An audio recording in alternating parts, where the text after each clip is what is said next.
Halo sahabat LBI, selamat datang di kamar LBI, ruang obrolan santai tapi penuh makna tentang bahasa dan budaya. Yang namanya kamar, ruang ini juga kita jadikan sebagai tempat untuk berehat sejenak sambil berangan-angan, merencanakan masa depan, dan sesekali kita ajak sahabat kita untuk datang saling bertukar pikiran. Dan kali ini kita ajak sahabat LBI kita, Agung Prasetya. Saya panggilnya Asep ya biasanya ya. Ya, kalau di kantor biasanya Asep. Kalau jadi nggak usah pakai papaan lah ya, karena usah. ini teman saya udah sekian lama. Kira-kira kita udah berapa lama sih kerjasama? Masuk ke BIPA UI itu saya tahun 2017 atau 2018. Salah. Enggak dong, 2007 atau 2008. Hampir 20 tahun dong. Hampir 20 tahun lah kira-kira. Kita memang cuma beda sedikit tapi sudah pernah bertemu sejak lama ya, mungkin hampir 2 dekade kita ya. Sebenarnya udah benar-benar sahabat sih sebenarnya sih, bukan sahabat LBI lagi. Dan kita ajak Asep untuk ngobrol sebentar di sini tentang kalimatnya kira-kira gini ya, ini bahasa kita zaman dulu nih. Ngajar BIPA nggak sesimpel itu, Ferguson. Enggak, ini mungkin karena ada beberapa pertanyaan yang sering datang ke bisnis suite-nya LBI. Ada yang bertanya, saya punya cita-cita, saya punya impian mau jadi pengajar BIPA. Gitu, bisa nggak sih gitu ya. Nah, ini kita nanti ngobrol-ngobrol dari sama Asep. Walaupun juga kalau saya sendiri kan sebagai pembawa acara di sini kan ya pandangan saya pribadi, kita bertukar pikiran ya di sini ya. Oke. Nah, emang benar gitu. Apanya? Emang benar gitu. Nggak sesimpel itu, Ferguson. Gini. Ya, kalau dibilang simple sih simple, tapi dibilang enggak juga enggak gitu. Jadi kayak simple dalam arti kan kalau ngajar BIPA itu kan ngajar bahasa Indonesia. Kita sebagai orang Indonesia bahasa sendiri, kita yang punya bahasa itu. Jadi ya simple untuk ngajarin ke orang karena kuasa atau apa namanya? Kekuatan itu ya ada di kita gitu kan. Itu yang dimaksud simple. Tapi yang enggak simpelnya ya ketika mengajar itu kan harus ada teknik, harus ada cara, harus ada apa lagi? Ini yang saya suka bingung sendiri, teknik, metodologi, pendekatan. Itu yang itu beda-beda kan gitu ya. Iya, jadi itu yang nggak simpelnya gitu. Jadi tapi sebelum kita cerita ke situ lebih dalam ya, mungkin mau tanya dulu sedikit, kira-kira di awalnya pertama kali terjun ke dunia pengajaran BIPA. Ini terjun atau kejeblos gitu kira-kira? Jatuhnya kejeblos. Jadi sebelumnya nggak pernah jangan-jangan nggak pernah terbayangkan akan menjadi pengajar BIPA gitu. Enggak. Oh enggak. Jadi kan waktu kuliah itu program BIPA UI sering membuat kayak program-program khusus gitu ya. Jadi kayak misalnya dari universitas apa 10 orang datang selama 1 bulan atau 2 bulan gitu. Nah, waktu saya kuliah itu sempat diajak untuk namanya dulu ini banyak nama sih waktu itu. Jadi dulu kita manggilnya Jongos. Ada yang bilang Badi. Terus sekarang Mitra Tutur. Jongos itu sebenarnya makna bukan arti jelek ya. Makna Jongos itu kan anak muda yang yang punya semangat itu kan sering membantu gitu kan. Iya gitu. Jadi dulu itu diperbantukan atau diminta membantu oleh BIPA UI waktu saya kuliah. Untuk itu tadi misalnya menemani mereka untuk pergi kemana di 10 orang ini. Awalnya dari situ. Dari situ. Jadi dari situ kenal dengan dunia BIPA. Begitu lulus enak juga kali ya teruskan ini gitu. Jadi ya akhirnya keterusan sampai sekarang. Bukan karena berpikir ngajar BIPA itu mudah, atau karena gimana sih sebenarnya? Jadi bukan karena saya cari kerjaan yang mudah aja deh gitu. Tapi mudah nggak ngajar, menurut pendapat Asep sendiri, mudah nggak sih ngajar BIPA? Mudah. Capek atau enggak? Capek sih pasti. Capek pasti ya. Namanya orang cari duit. Itu capek. Kalau mudah tergantung orang sebetulnya kan. Kalau dia ngejalaninnya dengan ikhlas, ridho lah. Enggak sama lah kayak orang yang pintar matematika, pintar ngitung uang, buat dia akuntansi mudah. Ya, gitu. Buat kita buat laporan yang cuma tiga belanjaan aja harus bikin laporan tuh kayak lama banget gitu ya. Tergantung kitanya Ya masing-masing sebenarnya. itu kan sebetulnya kerjaan yang lain ya. Kalau di BIPAUI itu si pengajarnya memang tidak hanya untuk mengajar, tapi dia harus melakukan bukan kegiatan, tapi tanggung jawab lain, misalnya pertanggungjawaban pembelian alat bantu ajar gitu atau yang lain. Itu yang mungkin yang bikin kita kewalahan, karena kita emak-emak aja mungkin susah untuk ngatur ini pengeluaran berapa, pendapatan berapa gitu. Mungkin itu sih. Tapi kalau ngajarnya sendiri kalau udah enjoy, udah senang dengan pekerjaan itu, ya berarti lebih mudah mengajarkan perbedaan antara semua dengan seluruh daripada ngitungin berapa yang harus dibelanjakan, berapa uang keluar, harus transfer berapa. Berarti kita bekerja ini tergantung ada bakatnya juga, atau sebenarnya minat atau bakat sih sebenarnya ini? Dua-duanya harus imbang sih kayaknya. Ada minat, ada bakat. Kalau dia minat tapi bakatnya nggak ada, kan nggak jalan. Dan harus ada pengetahuan juga pasti. Iya dong. Kalau pengetahuan di mana-mana kan itu ngebantu kita jalan gitu kan, pengetahuan itu. Jadi sekitar 20 tahunan yang lalu itu tadi ceritanya Asep mulai sebagai buddy atau yang tadi kalau di belakang sebutnya jongos gitu kan. Nah, itu pertama kali itu orang mana sih yang ditemui? Kalau nggak salah Jepang. Karena waktu dulu tahun 2008-2007 itu paling banyak peserta BIPAUI itu dari Jepang. Kalau nggak salah dari Tokyo University Foreign Studies, ya lupa. Apa sih tugasnya? Tugasnya yang menemani mereka. Jadi hal-hal yang receh-receh itu mulainya dari situ dulu ya. Sampai misalnya mereka butuh ke money changer, ayo antar. Mereka mau ke mall, kalau mereka belum tahu jadi awal-awal ya. Sampai waktu itu memang ketika mereka tinggal di hotel Wisma Makara waktu itu, si badi-badinya ini dikasih kamar satu. Dikasih kamar satu per orang itu? Enggak dong. Enggak. Enak banget. Satu orang. Misalnya badinya itu ada 4 laki-laki misalnya dan 4 perempuan, karena menyesuaikan jumlah si pesertanya itu. Jadi satu kamar itu ya diisi oleh badi laki-laki, satu kamar lagi diisi oleh badi perempuan. Jadi kalau ada apa-apa, misalnya sakit atau mereka membutuhkan sesuatu, ya badinya itu siap. Pelajaran apa yang didapatkan dari pengalaman 20 tahunan yang lalu itu untuk mengajar di sini? Ini sih lebih ke organisasi apa ya? Organisasi apa tuh namanya? Manajemen waktu, terus memanage orang juga. Memanage orang dan ini organisasi kegiatan. Jadi hari ini kita gini ya, besok kita gini ya. Hari ini mau lakukan ini ya. Jadi itu lebih ke situ. Dan si badi-badi ini dulu oleh para pengajar BIPA diminta untuk bikin kegiatan deh apa gitu, atau bikin tutor misalnya. Tadi di kelas si peserta ini sudah belajar ini, coba ulangi ya di luar gitu. Langsung pikir, tadi dosennya berbicara sudah belajar tentang arah lokasi misalnya. Badinya lalu mikir, kita kasih apa nih buat tugas? Ya udah, akhirnya kita kasih tugas, coba kamu jalan dari sini ke Hotel Wisma Makara, belok kiri, belok kanan, jadi sendiri gitu. Jadi belajar untuk kreatif juga di sana. Belajar nyari ide, nyari akal harus ngapain, dan juga mungkin belajar ini kali ya, menghadapi orang aneh nggak sih mereka waktu itu? Ya, anehnya misalnya apa? Anehnya misalnya kalau awal-awal sih waktu itu tentang makanan ya. Makanan, kemudian WC itu jadi masalah karena misalnya nggak ada tisu misalnya. Di hotel itu tidak ada tisu, yang ada hanya apa tuh kalau di kita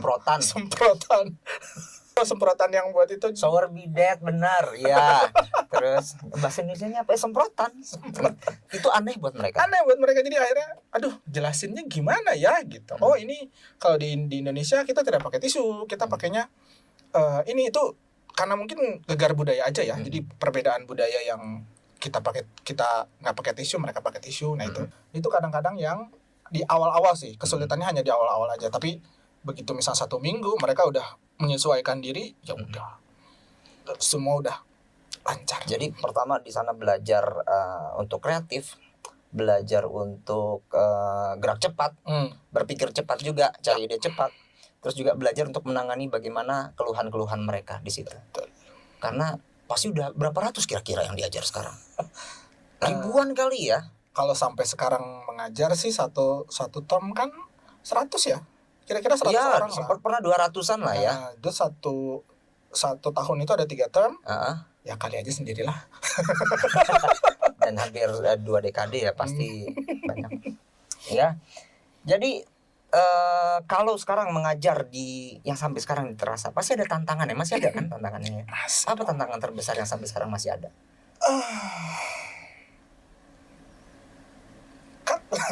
Banyak apa ya?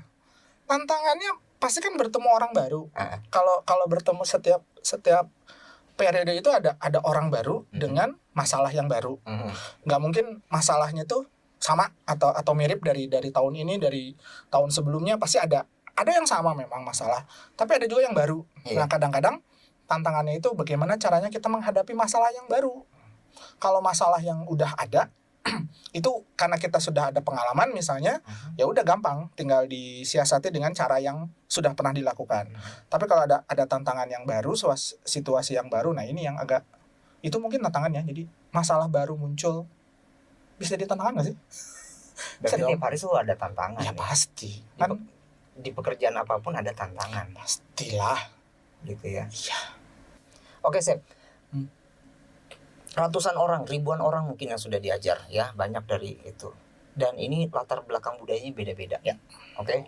Nah, gimana caranya untuk menghadapi kelas yang beragam banget latar budayanya, bahkan mungkin orangnya juga beragam, itu bagaimana caranya? Ini kan sebenarnya terjadi kalau hari-hari pertama atau minggu-minggu pertama aja ya. Jadi kalau di minggu setelah itu atau di pertemuan yang kesekian, pasti mereka sudah nyampur gitu. Sudah ya intinya sudah kenal satu sama lain. Jadi kalau di awal sih yang biasa dilakukan di BIPA UI khususnya saya, jadi memang semua pengajar itu sudah diberikan daftar nama dulu kan. Daftar nama dulu minimal ya 1 minggu sebelumnya ya, atau 3 hari atau 4 hari sebelumnya ya, kita cek dulu ini orang-orangnya namanya siapa, jenis kelaminnya apa, dari negaranya apa. Nah kalau misalnya ada kira-kira negara yang agak beda budayanya itu ya kita harus perhatikan itu. Karena kan di awal kalau di BIPAU itu ketika mereka masuk ada orientasi dulu kan. Ada orientasi dulu. Semua dikumpulkan kan. Semua dikumpulkan di satu ruangan, opening ceremony lah. Intinya itu dijelaskan segala peraturan, hal yang boleh, hal yang tidak boleh, ujian dan lain-lain, itu sudah diorientasikan di depan para peserta sebelum mereka mulai belajar. Jadi ketika mereka mulai belajar, mereka sudah saling mengerti. Tapi itu kalau untuk urusan budaya tidak begitu masalah ya, bisa diatasi. Tapi untuk urusan orang per orang mungkin ada nggak? Paling hanya salah paham. Salah paham, tapi itu pun salah paham budaya. Misalnya, ini tapi ini jadi kejadian lucu, bukan hal misalnya tantangan.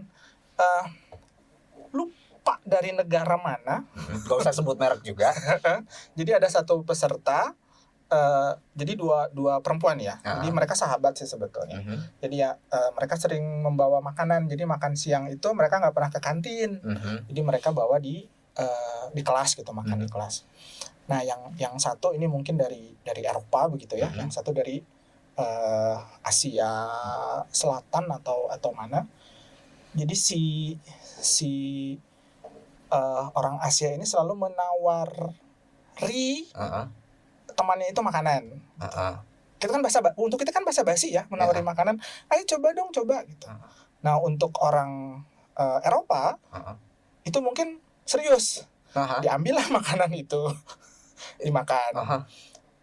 Suatu hari nggak tahu kenapa akhirnya mereka seperti pisah gitu. Jadi tadinya tempat duduknya selalu berdua, akhirnya mereka lama-lama pisah. Ini waktu itu saya wali kelas kalau nggak salah. Saya tanya dong, karena kan salah satu tugas wali kelas di BIPA adalah mengurusi hal remeh-temeh itu ya. Saya tanya kenapa, ada masalah atau ada apa? Dia itu kalau selalu mengambil makanan saya. Oh gitu dia ngomong. Jadi dia nggak ikhlas dong. Nah, ya itu dia. Jadi kan budaya basa-basi kita kan emang kalau saya dibasa-basiin oleh orang Indonesia, saya kan nggak akan ambil dong. Aha. Biasanya ya nggak sih? Iya. Ya paling nggak kita punya kebiasaan ya nolak dulu gitu. Ya itu kan, Ah. ya nggak apa-apa, makasih. Kalau mungkin untuk orang Eropa, ya langsung ambil aja gitu. Saya kan bawa makanan sedikit, tapi kenapa dia ambil? Lah, Anda kan yang menawari dia. Iya sih. Lalu ya saya pertemukan, bukan dipertemukan dulu, saya ngobrol dengan yang satu lagi. Oh, itu ya budayanya. Iya, gitu. Oh sebenarnya berarti di sini Asep juga udah melakukan apa namanya ya, memberikan solusi untuk ya, ada masalah ternyata. ada masalah. Cuma jadi, dia nggak merasa itu menjadi masalah. Nggak ada masalah di kelas. nggak ada masalah karena ya seperti baik-baik saja, tapi ngelihatnya kok jadi aneh tadinya berdua gitu, tapi sekarang berpisah. Gitu. Ya itu sih, itu jadi salah satu hal yang lucu juga untuk saya. Oh, budaya basa-basinya berbeda. Waktu itu mungkin belum masuk ke tema basa-basi ya. Jadi Iya. pelajarannya belum masuk ke basa-basi, jadi mungkin mereka belum hafal, khususnya orang Eropa belum tahu budaya di Asia, Indonesia untuk basa-basi seperti apa. Ya jadi ada kejadian seperti itu, tapi setelah itu mereka malah tertawa. Oh. Berbeda ya, hanya salah paham gitu. Paling itu sih yang tantangan. Tetap masalah ada, tapi kita bisa atasi. Nah, Atas. oke. Jadi kalau itu masalah, hampir berdekade mengajar di GIPA, momen apa yang membuat Asep bangga? Yang paling saya bangga kalau misalnya mahasiswa atau peserta BIPA dari 10 tahun yang lalu, 15 tahun yang lalu masih ingat. Dan udah jadi seseorang kan? Udah jadi seseorang. Baru hari ini saya boleh cerita nggak sih tes tadi? Boleh. Tes penempatan untuk TKA, tenaga kerja asing.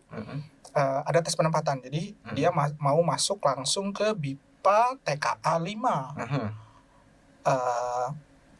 Ketika saya tes, saya tidak hafal kan ya. Wajahnya seperti apa, namanya juga ya sudah ratusan peserta ya Pak. Jadi saya juga namanya mirip-mirip kali ya. Namanya mirip-mirip lagi kan. Ketika tes, silakan perkenalkan diri Anda. Lalu sudah pernah belajar bahasa Indonesia di mana? Oh, di BIPA UI saya sudah belajar tahun 2018. Hah? 2018? Oh, sudah pernah belajar?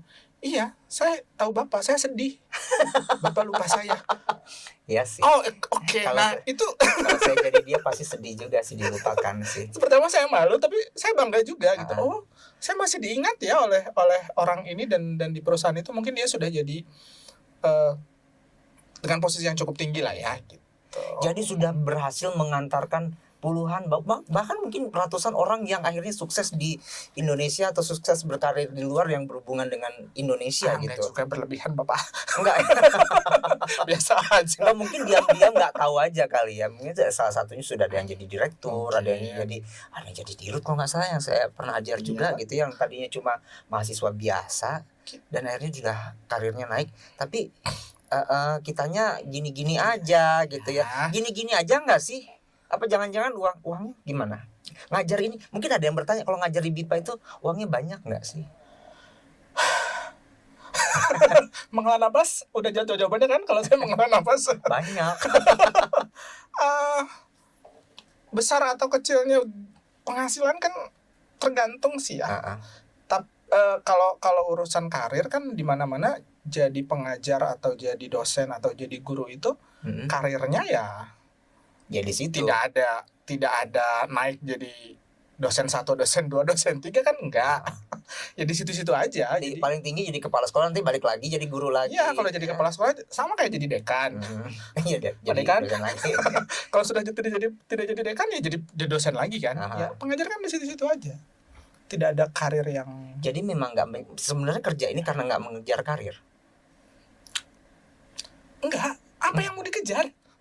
Tidak ada. Tapi semua cukup. Alhamdulillah. Ya kan ya. Ya agak-agak merendah sedikit, padahal sebenarnya anaknya juga sekolahnya bagus. Paling minimal itu ya, punya tempat tinggal. Alhamdulillah. Iya. Udah punya rumah punya. Nggak perlu minjem-minjem uang. Paling cuma buat bayar parkir kali ya, uangnya habis. Kartu kredit punya, itu kan pinjem juga Ya, oh iya ya. dari bank. Nggak hidup susah lah yang penting ini ya. Alhamdulillah. Sambil juga kita punya idealisme untuk menyebarkan bahasa Indonesia ke seluruh dunia. Tapi kalau misalnya ada orang asing mengajar bahasa Indonesia juga, pendapatnya Asep gimana? Nggak masalah. Nggak masalah. Mungkin itu justru tanda bahasa Indonesia sudah jadi bahasa internasional ya? Iya betul. Tadi kan saya bilang di awal, yang punya bahasa Indonesia itu kan kita, orang Indonesia. Sejago apapun, seprofesor apapun orang asing itu tahu tentang Indonesia, kita masih yang jadi pemiliknya. Jadi saya pribadi bukan apa ya? Mungkin ada orang yang bilangnya, takut lahan kerjanya terambil gitu. Enggak. Rezeki nggak akan tertukar. Rezeki nggak kemana, dan itu tadi. Nah, kita pemilik bahasa Indonesia, ya kita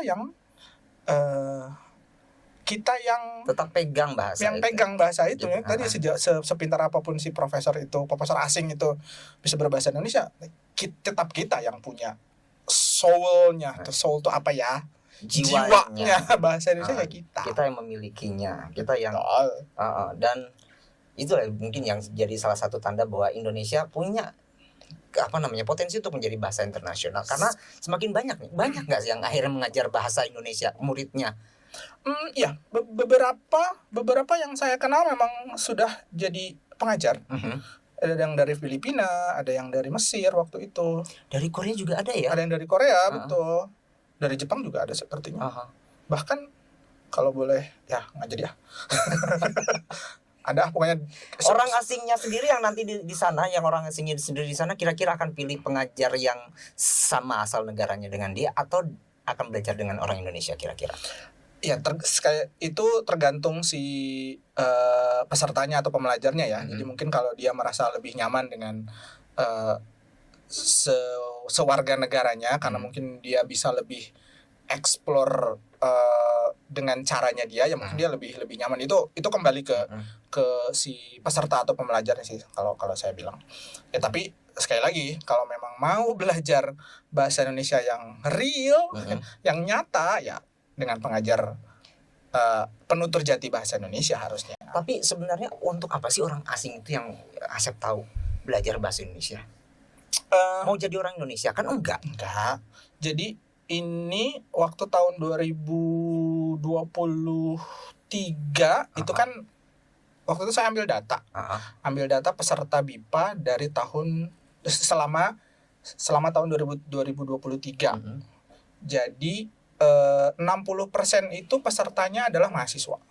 Mahasiswa, 30% itu kalau nggak salah 30 atau 40 baru pekerja. Pekerja yang mungkin ingin bekerja di Indonesia atau yang sudah bekerja di Indonesia. Jadi itu ada apa?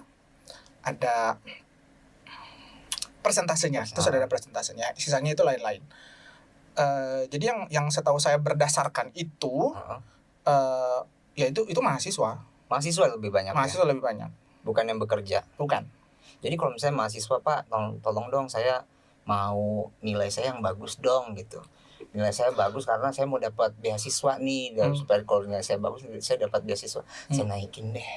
Saya kasih segini deh gitu. Berapa? Misalnya kalau mahasiswa berapa ya? 20 juta deh gitu. 20 juta. Dikasih. Saya kan tahu Bapak butuh uang kan. Mau jawaban serius apa jawaban? Ya terserah. Jawaban kamar LBI. Kamar LBI ini. Kamar LBI. Kan cuma dari kamar doang ceritanya nanti. Serius nih? Serius apa enggak? Iya. Terserah jawabannya gimana. Yang dari dalam hati. Nih ada nih 20 juta nih. 20 juta aja mah saya tolak. 100 juta deh. Masih ditolak lah. Gede loh itu. Mahasiswa 100 juta gak? Masih punya asuransi. Istri saya dokter. Jadi yang gak istri dokter. Tapi gini, kalau ini jawaban seriusnya ya. Di PAUD itu kan semuanya sudah tersistem, semuanya sudah manajemen dengan baik. Jadi kalau misalnya saya memberikan nilai yang besar untuk satu peserta ini, sedangkan pengajar lain melihatnya, karena yang ngajar di BIPA itu kan nggak cuma saya kan, dia si peserta ini diajar oleh minimal 3 pengajar, 3 sampai 4 pengajar. Jadi kalau saya memberikan nilai besar, tapi pengajar yang lain memberikannya nilai kecil, misalnya, itu kan jadi pertanyaan besar. Ya udah nanti kerja sama aja, kita sama bagi-bagi 3 deh gitu. 20-20. Oh, misalnya gitu. Kan kecil kalau 20 ke 100. Saya pikir lagi. Enggak ya. Karena buat apa kita jadi pengajar, mendingan kita jadi pemberi nilai aja kali gitu ya. Percuma tinggi-tinggi belajar. Cuma buat nyari duit itu seperti itu doang. Dan jadi mungkin kredibilitas lembaga kita ya akan tercemar juga. Puluhan tahun orang tetap belajar di BIPA. BIPA UI maksudnya ya. Apa sih alasan mereka tetap di sini? Yang pertama yang saya tahu sih itu mereka belajar itu kan mereka tahu BIPA UI itu dari mulut ke mulut ya. Dari mulut ke mulut. Jadi dulu ibunya pernah belajar di sini, anaknya sekarang belajar, atau temannya dulu belajar di sini ya. Jadi bukan kualitas sih ya. Bukan kualitas. Bukan maksudnya. Gimana ya ngomongnya ya? Aduh, saya tuh nggak bisa sombong. Nggak apa-apa lah. Di kamar kita sombong-sombongan ya, jangan di pinggir jalan kita sombong, dengak nanti nggak ngeliat didengar orang. Malaikat juga dengar. Tadi catat sombong. Ya intinya begini, kalau ada orang yang merekomendasikan untuk belajar di BIPA, karena tadi BIPA UI ini dari mulut ke mulut, sehingga sampai sekarang jumlah muridnya rata-rata lah dibilang 100 orang dalam satu periode. Ya berarti kan kualitas dipercaya, kualitasnya baik, kualitas mengajar, kualitas materi ajar, lalu kegiatan-kegiatan belajarnya, itu kan mungkin dianggap sudah baik oleh si peserta itu gitu. Jadinya dia berani untuk merekomendasikan program BIPA UI ke keluarga, ke teman, dan ke siapapun gitu. Sombong. Ya bukan. Jadi kualitas pendidikannya memang penting juga gitu ya. Itu yang mungkin jadi mungkin ini karena mungkin BIPA UI yang saya tahu dengan program BIPA yang lain cukup berbeda, karena kita kan lebih ke akademik ya. Oh, itu perbedaannya. Itu juga beda, lebih ke akademik. Tapi kalau mungkin di BIPA, di program lain atau di universitas lain, ada yang menonjolkan budayanya, ada yang menonjolkan kegiatan luar kelasnya dan lain-lain gitu. Tapi kita menonjolkan akademiknya. Oleh karena itu kan tadi yang saya katakan ternyata 70%, hampir 70% peserta BIPA itu mahasiswa. Jadi mereka membutuhkan bahasa Indonesia yang lebih akademik untuk mereka pakai. Walaupun sebenarnya di kita juga ada program-program yang lainnya juga ada yang program akademik itu ya. Program akademik itu kan yang regulernya, tapi kan kelas-kelas kebudayaannya juga ada, dan itu sama sekali bukan akademik. Sebelum penutup. Oh udah nih? Belum. Oh belum. Sebelum ke penutup, ada nggak yang cerita lucu kita bisa bagikan gitu? Terlalu banyak cerita lucu. Apa ya? Ya karena kelas itu kan tidak mungkin selalu berjalan dengan baik ya. Terus kalau cerita lucu kita harus santai duduknya gitu kan, biar semakin lucu ceritanya gitu kan. Karena kelas itu nggak semuanya berjalan dengan lancar, pesertanya juga nggak semuanya semangat gitu. Jadi pernah ada satu kelas yang pesertanya itu pendiam semua, dalam tanda kutip. Pendiam itu artinya kalau dia hanya berbicara kalau disuruh gitu kan, tidak ada yang inisiatif gitu. Jadi ketika kelas membaca, kelas membaca ya, baca. Kenapa membaca? Jadi kelas membaca, jadi mereka baca kan diam ya? Ya mereka kan teknik mengajar membaca kan bermacam-macam ya, bisa membaca nyaring, bisa membaca sendiri-sendiri dulu atau apa. Jadi waktu itu kelas membaca, jadi membaca sendiri-sendiri. Silakan baca dulu halaman 1 misalnya. Oke, bisa pertanyaan apa? Saya tanya misalnya paragraf ini isinya apa, pertanyaannya apa. Tapi karena kelas itu pendiam, jadi akhirnya lama sekali gitu kan. Paragraf 2, oke baca. Nah, karena saya ngerasa ini kelasnya kok diam sekali kayak ya. Kuburan gitu ya. Kuburan gitu. Kayak ngumpet di bawah meja. Di bawah meja dosen. Dicariin enggak? Enggak. Dicuekin. Saya ngumpet itu berapa 10 menit gitu ya. Dan nggak dicariin. Nggak. Terus ngapain mereka datang ke situ? Berarti sebenarnya ada masalah juga. Dia bilang katanya nggak ada masalah. So nggak ada Tapi masalah. setelah itu kan masalah tapi dapat teratasi gitu. Jadi setelah ngumpet gitu misalnya, kan pesertanya mungkin celengak-celinguk atau apa, jadi diam aja gitu. Diam aja, tidak ada yang bapak, karena tidak manggil juga bapak kan enggak. Keluar kelas pun enggak ada. Nggak bisa marah. Untuk apa? Untuk apa marah, buang-buang emosi? Iya kan, tapi udah capek juga kita gitu, nggak bisa Ya, marah. akhirnya- Nggak boleh marah ya. Akhirnya naik lagi. Heeh. Nah, gitu doang gitu. Oh. Nggak lucu Anda- sebenarnya Anda- sih. Kalau menurut saya sih Lucunya lucu. lucu.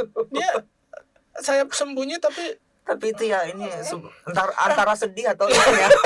Antara sedih sedih atau kali ya. atau lucu gitu ya. Coba Tapi Anda bayangkan lucu gitu sih, tiba-tiba untuk masuk kelas yang semua orangnya duduk diam aja gitu, tapi tetap belajar. Kan aneh Itu ya. belajar. Ngumpet pun nggak dicariin atau nggak ada reaksi. Saya Tapi setelah itu sih akhirnya mungkin karena takut saya ngumpet lagi. tetap diam. Sep, ini mungkin kembali lagi ke tadi pertanyaan awal. Kan awalnya judulnya apa? Ngajar BIPA nggak sesimpel itu, Ferguson gitu ya. Simple sih sebenarnya, simple, tapi nggak sesimpel itu juga gitu ya. Mungkin ada juga anak-anak muda Indonesia yang mau punya cita-cita yang sama seperti kita juga, menyebarkan bahasa Indonesia, menginternasionalisasikan bahasa Indonesia. Apa saran atau apa masukan dari Asep sendiri untuk anak muda yang punya keinginan untuk itu? Ya, yang pertama pasti kan harus tahu bahasa kita sendiri ya. Jadi bahasa Indonesia dipelajari dengan Tapi ntar dulu. apa? Jangan-jangan ntar dulu. Waktu kuliah itu belajar bahasa Indonesia dengan benar nggak sih? Atau jangan-jangan karena kata banyak orang bilang gini, kita tuh baru belajar ketika kita bekerja, iya nggak? Enggak. Oh enggak, memang. Karena saya di jurusan bahasa Indonesia, jadi kan ada kuliah apa tuh fonologi, morfologi, sintaksis, semantik. Udah belajar lah berarti. Udah belajar dari dong awal bahasa ya. Indonesia yang itu semua karena jurusannya jurusan bahasa Indonesia, jadi pelajarannya morfologi, sintaksis, itu. Linguistik Aduh, lupa, ya. maaf ya, lupa. Hal yang berkaitan dengan linguistik dipelajari itu kan dulu. dipelajari gitu, sampai bahkan dulu ada kuliah penyuntingan ya kalau nggak salah, itu sampai titik, koma, tanda tanya, Jadi tanda seru. intinya nggak bisa langsung tiba-tiba mengajar bahasa Indonesia gitu ya. Ya tidak mungkin, yang pasti harus kita kuasai dulu bahasa yang kita punya. Itu anak muda. Yang kedua apa ya? Ya pasti belajar belajar teknik atau cara. Kalau belajar teknik atau cara sih, kalau menurut saya itu sambil berjalan aja. Karena saya pribadi, karena saya bukan dari jurusan ilmu pengajaran, langsung terjun ke mengajar BIPA itu. Kalau bahasa Inggrisnya itu learning by doing gitu ya. Jadi itu kalau untuk seperti metode atau apa itu memang perlu metode, teknik dan lain-lain, tapi ya sambil jalan aja. Sampai sekarang pun saya masih bingung teknik metode komunikatif, metode genre based text misalnya. Nggak boleh. Ternyata enggak, tapi setelah saya baca-baca buku, ini nih metode udah saya lakukan di kelas ini. Cuma nih. namanya aja nggak Cuma tahu. namanya aja nggak tahu gitu. Terus yang berikutnya adalah ini sih, kalau saya anak-anak muda yang sekarang ini mengajar bahasa Indonesia itu tujuannya kok apa ya? Ingin pergi ke luar negeri, ingin kenal dengan orang asing gitu. Itu bukan tujuan Anda bekerja di BIPA ya. Atau mengajar di BIPA itu bukan tujuan ya, untuk ingin kenal dengan banyak orang asing, ingin. Ya sama kayak saya mau jadi dokter supaya bisa megang pasien, kan enggak kan gitu ya. enggak, gitu. Ya. Itu jadi yang saya tahu anak-anak sekarang, pernah ada saya mengikuti sebuah seminar gitu. Jadi yang datang itu anak-anak yang belum lulus kuliah.